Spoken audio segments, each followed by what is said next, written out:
Standard 23A states, I can evaluate the contributions of significant political and social leaders in the United States, such as Andrew Carnegie.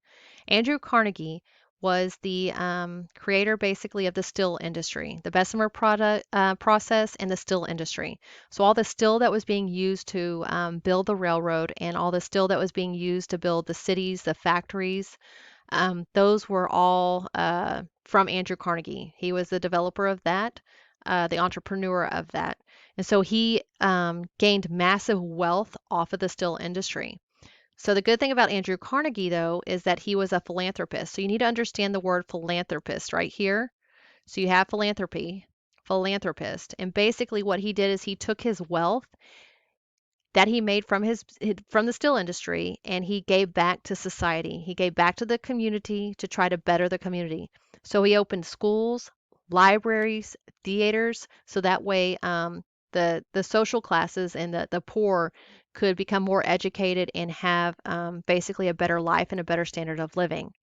So on the test for this one, it was question 4, and it states, this then is held to be the duty of the man of wealth, to consider all surplus revenues which come to him simply as trust funds, to produce the most beneficial result of the community.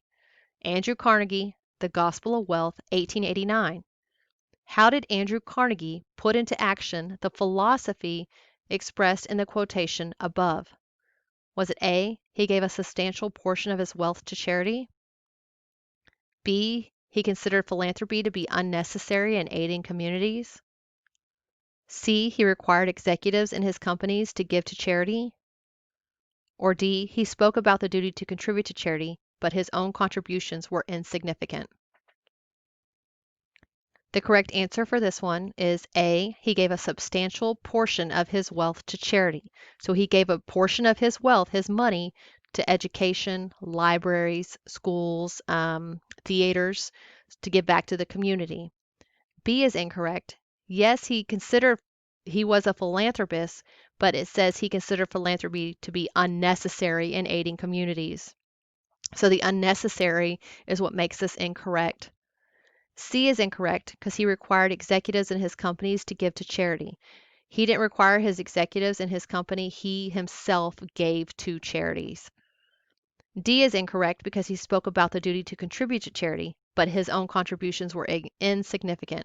So he gave mass amounts of his wealth to the community and to society and to charity. So the insignificant here makes this incorrect.